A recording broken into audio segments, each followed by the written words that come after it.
Hi guys, welcome back to Zillennialtalkspod. This is your co-host Teresa and Kyla, and we have a very, very, very special episode for you guys today. But first, we'll let our guests introduce themselves.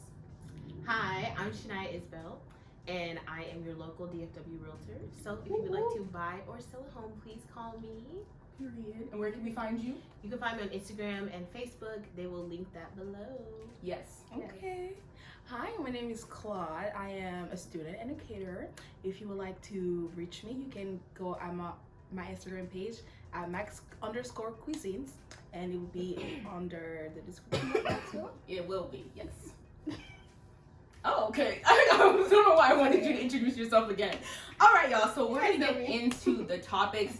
Today's topics were actually kind of like not brought to us, but what is the word? Introduced. Not introduced. No. You know when you get an idea from somebody, what's the proper word? Suggested? I guess you could say that. But Yeah. Okay, so another podcast basically talked about this, and we liked, inspired. There we go. Inspired. I don't know why. It's a very simple word. They basically inspired today's conversation, so I want to make sure to shout them out first, and their original conversation will also be in the DB below. It's called Stranger Fruit Universe. Yeah. Very interesting name. Very. They had the conversation first, and we were like, why don't we talk about it? Mm-hmm. So today's conversation, we're kind of talking about, the Black experience versus the biracial or biracial passing experience.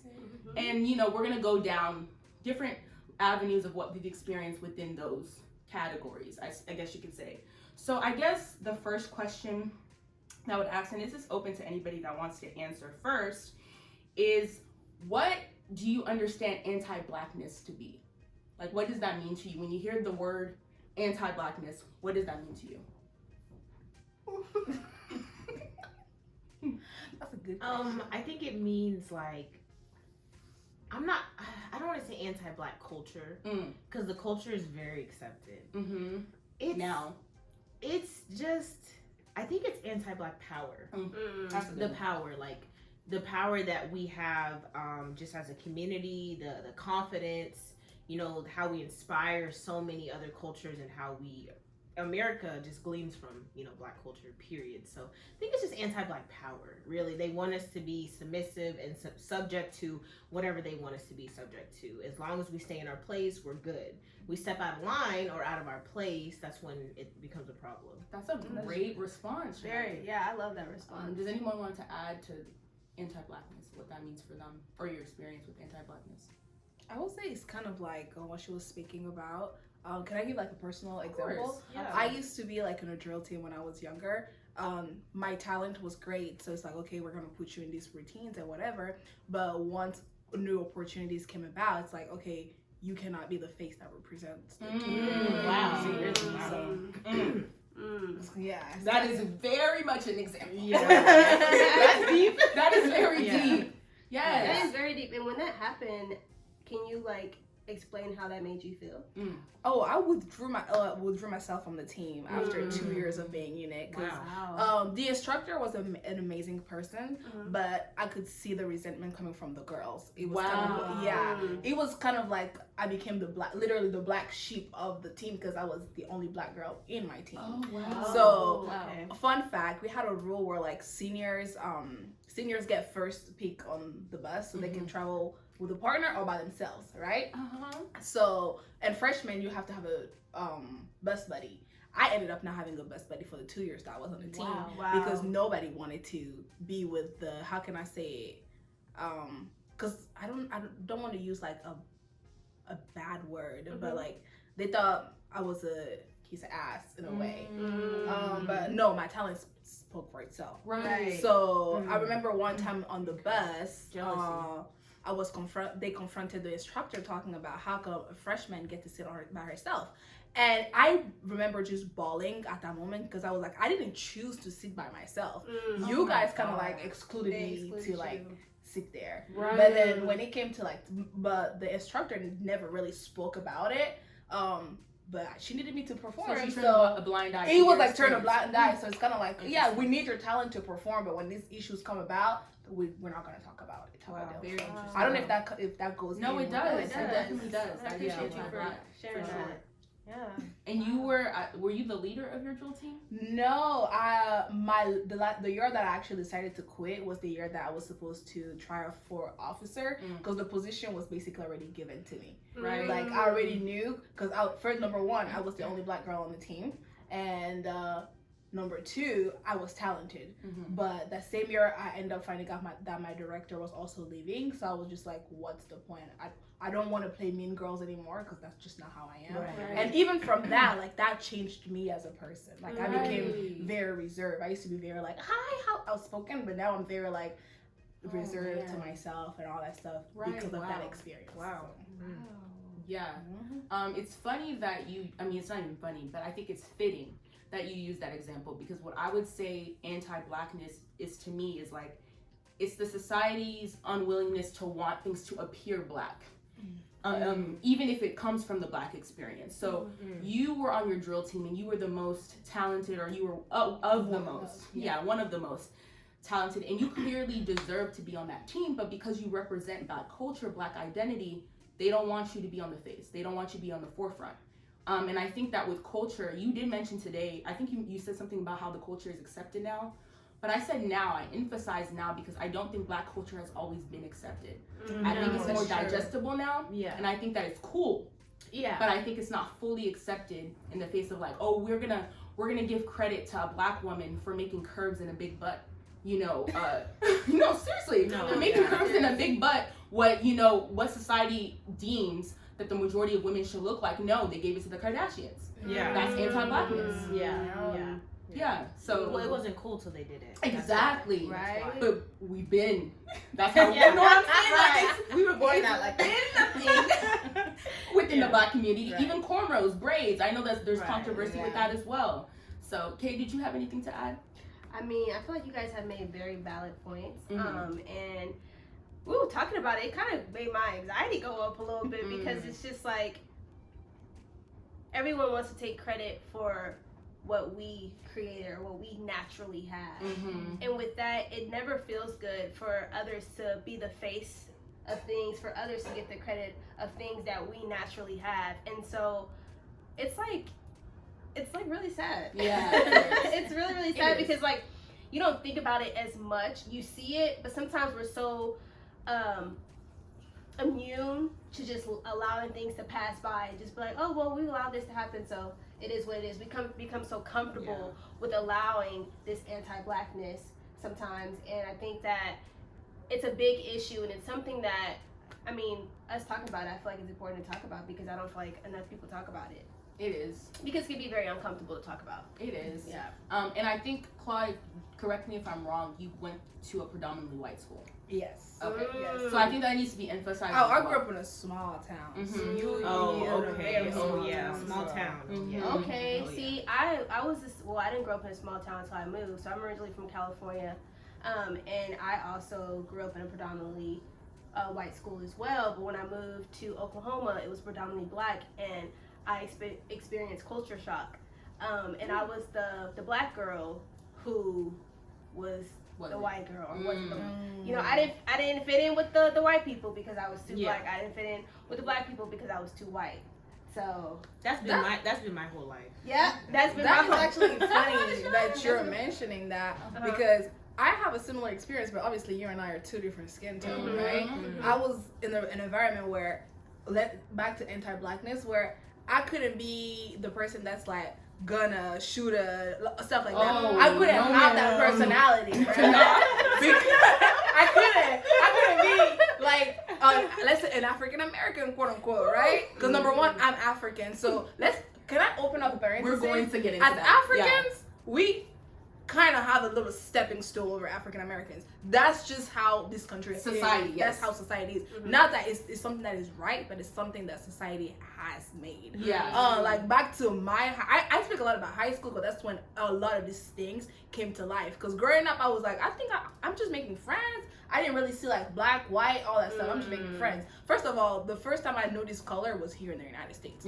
Back in Africa, that's a white person. Oh, hi, white person. Like, I'm done. But here, I was like, you're dark, she's light, she's brown, you have kinky hair, you have and and it was crazy. But back to like the high school experience that I was speaking about, I was very like AP classes type of girl, and those are dominantly white kids. That will isolate you. That will isolate you. Yes, ma'am. AP classes. So now with the black kids, it's like, oh, you think you're too good to hang out with us? A drill team, art, stuff like that. Like most black kids in my town didn't participate in that. Africans did, but African Americans really didn't do that.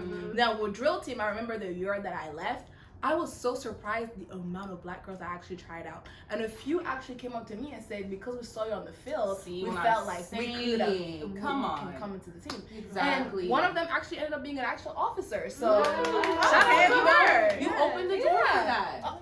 And then when I left the team, I wanted to dance at school, but I didn't want to be part of the organization. So I opened up my own entire little dance thing. And it was African dance. So Afrobeat. So yeah. Okay. That was nice. That was a nice Real experience. So crazy. With the white kids, like, oh, you speak like us, but you're not one of us. Right. With the black kid, is that you're African and you want to be white, so we can't hang out with you. So Shania, you wanted to talk a little bit about your experience? Yeah, that's been my entire experience. Not really fitting in. Me and Teresa have been best friends for a really long time. Went to the same high school. Ours was predominantly white as well. We were in the AP classes, same as Claude. Like we have the exact same experience. Middle school sucked for me. I didn't really have a lot of friends. I didn't fit in. I'm originally from Grand Prairie. I did not fit in with the white kids or the black kids or the Hispanic kids. Just no one. I had a few like acquaintances, but I really did not enjoy middle school. I got to high school and I prayed and I was like, God, I want some good friends. Obviously, I went to high school and the true black girls, they weren't having no parts. No parts. No parts. I have experienced, I would say, more racism maybe from black people. Not so much as an adult, but as a child, I would say yes. But I feel like it was just jealousy. Honestly, I just have to be honest. I would say that it just comes from jealousy. Because in America, they make it seem like you're better if you have the lighter skin or the looser curly hair. Or whatever. So I would walk in and I was kind of shy and I wouldn't say anything, and I feel like people just assume like, oh, she's gonna be the stuck-up light skin girl. They already prejudged. Yeah, I got prejudged, and then even when I would prove that I wasn't that, there were people in high school like light skin.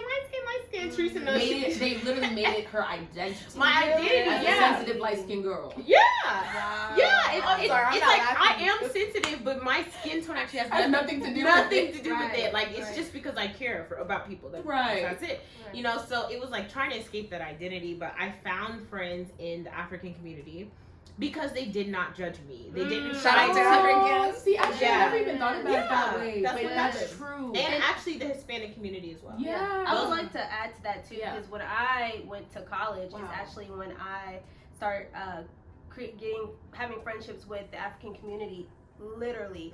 And like you said, like I never thought about it like that, but they don't judge you. Like they don't make they never make you feel like, oh, you're either here or you're either there. It's literally only you're you. In like the African American culture and the community, and it's that colorism thing. And I would say, to piggyback on it a little bit, growing up too, I experienced this first with someone who's really close to me. I'm not gonna like pinpoint exactly, but we are very close. But I'm lighter complexion, she's darker complexion, and there's always has been like hints like, oh, they like you because you're this, or you're like, it was always the comparison. And coming from this person, it was really hard because it's just like, really, I'm gonna say this, we come from the same seed. Yeah. So it's really tough to kind of like grasp that, because it's like, what do you say? Like, you know, because you're literally you. Like, you what do you? change I can say, like, skinny, for me, I think out of all my siblings, I probably look the most mixed. It was so bad that like my older brother and sister, there's a big gap between us. So when they would pick us up from elementary school, we would go to their high school, and it was like when me and my little brother showed up, that is when people would start being like, wait, are y'all mixed? Are you guys right? And it was specifically when they saw me. I remember my brother taking me and my little brother somewhere. He gets out the car, my older brother gets out the car, my little brother gets out the car, I get out of the car, and the guy's like, wait, y'all mixed with something. So it was like I was always the indicator that like we weren't full black, even though for the most part, I would say my siblings, for the most part, if you didn't really like know them. I don't know that they wouldn't pass. I mean, you know them. I don't know. I feel like they would pass. I think you and your sister, me, my sister, your brothers, no. Okay, yeah. Mm-hmm. So I feel like it's a hit or miss. So I understand what you're saying. Yes. I didn't have that where my sister made me feel like I was different.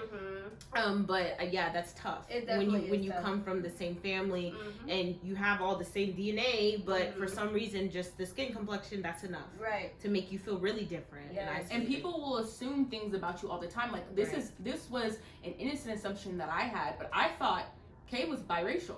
Yes, she did. I did, and I literally recently was like, "Yeah, girl, you." And I don't know how I said it. Like it just came off telling you like you being biracial, and I'm like, girl, what? See, she's not, which is crazy. Yeah, Me I'm not. being biracial, I actually did not think you were biracial. I did not think Oh, that. okay. I thought she was black. I know. And looking at I her, thought I thought she was biracial. Yeah. I thought she was black. And this might sound like What classifies biracial? not what classifies biracial, but how do you guys automatically know like, okay, she's not biracial, but she's biracial? Because your hair type and your skin tone is the same. Yeah, So because for what me, makes when I her- saw y'all, I was Exactly. like, oh. I don't Somebody really else. know what it is. It's just like you can kind of just tell. I can just tell. Like, I don't know how to do it. I don't know how to describe it. Like you could just see somebody be like, oh yeah, they're biracial, or you can look at someone and say, oh. I have a You're not question biracial. though. Is biracial somebody that is 50% something else and 50% something else? Is Not that classified not as to me. biracial? If that's classified as biracial, then I'm not biracial. Because I thought you were multiracial. And then biracial means you're 50-50 something Right, else. right, yes. I think biracial just means you're just two races. If that's the case, then I'm biracial. But genetically That's what I'm speaking, saying. but the way genetics work, you may not get a full 50-50. Right, but in my mind, right, I'm thinking. I know what you're let me saying. set You're the basically example saying up. like multi.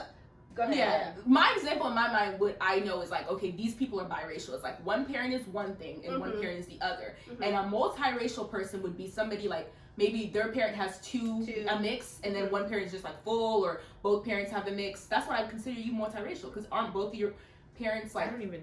You know? I mean, yeah, but I've never even gotten that far. Okay. I've No, never. I don't even know. This is a Yeah, I genuine don't know. question. Yeah, go ahead. If we're going based off your thinking, that's like, okay, I'm half like Congolese and I'm half Gabonese. Yeah.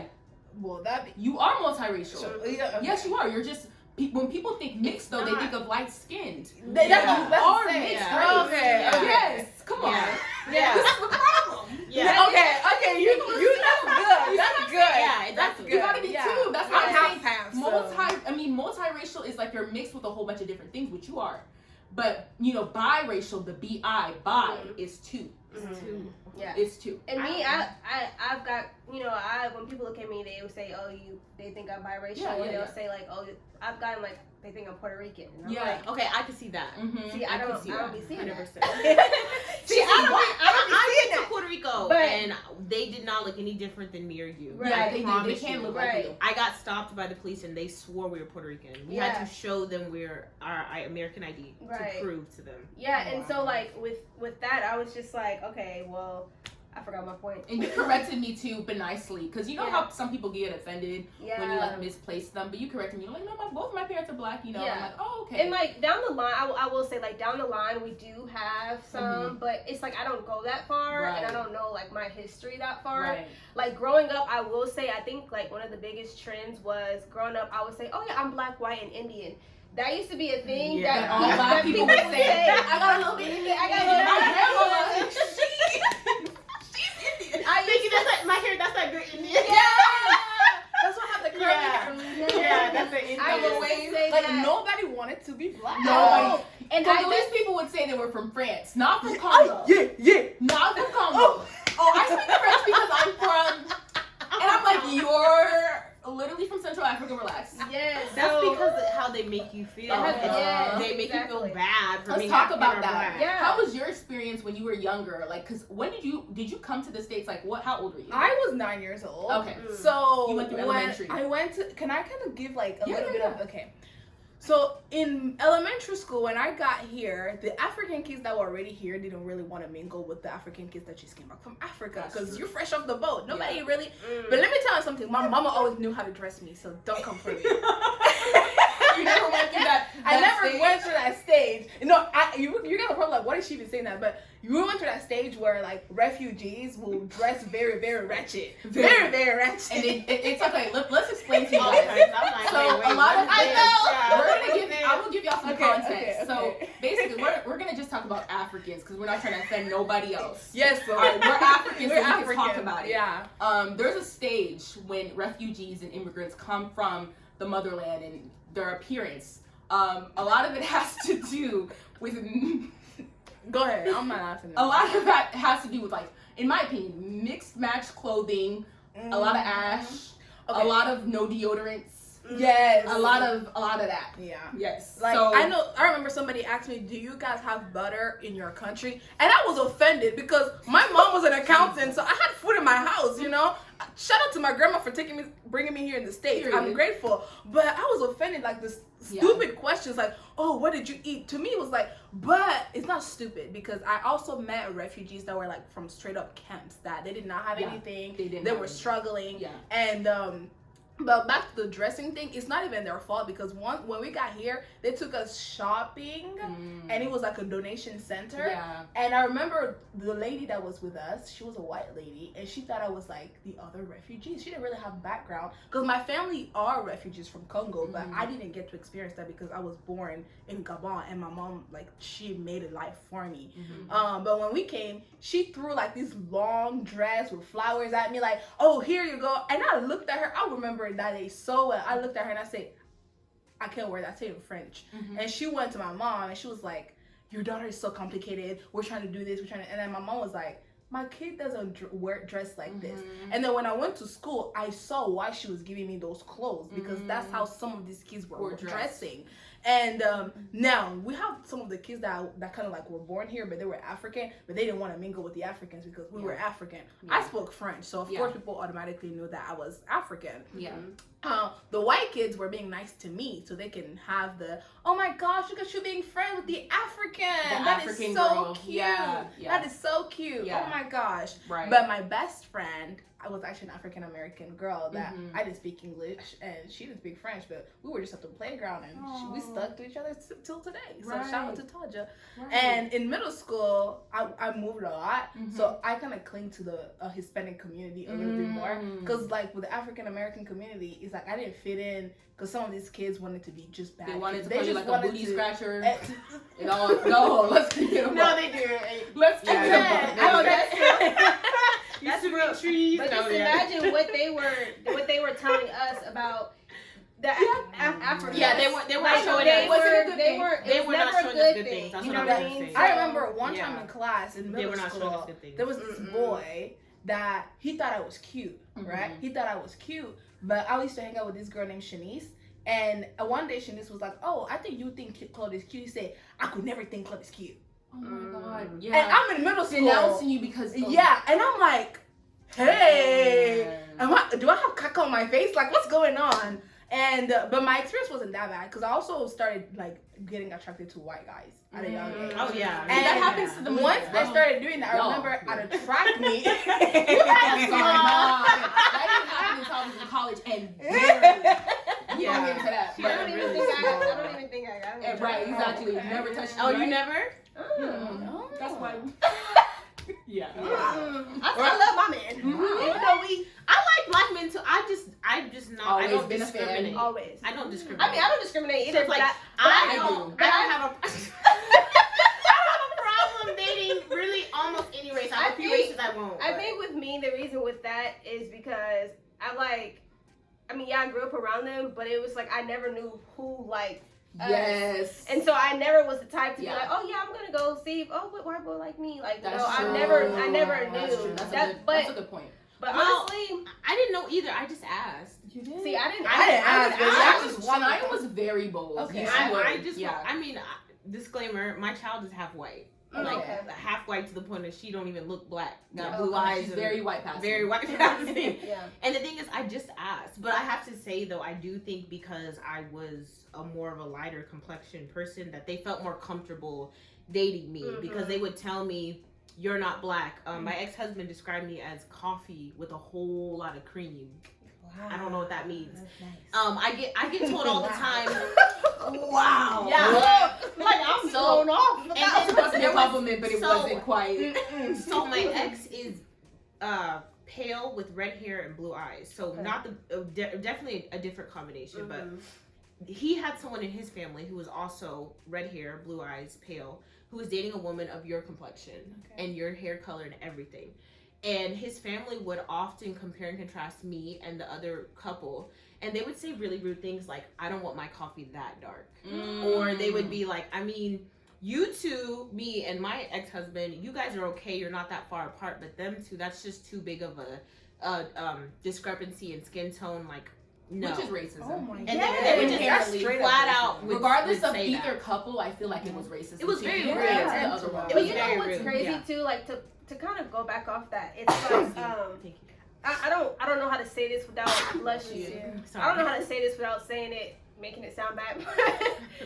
I feel like a lot of women in the darker complexion lean towards the white man a little bit because the black men usually discriminate towards them They do. more 100%. than us. So I feel like that's kind of I got you. I feel like that's kind of why we may see more darker complexion with white men is because they're more attracted to People like who like them. Exactly. Which is what it is. Yeah. So what I would say about that, we've reiterated this sentiment multiple times, but we went to a predominantly white school.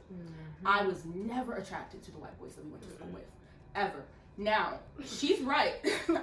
Actually, I don't know who said it. Maybe it was you, actually. That you said that you never kind of went there because you didn't know who was down. Yeah.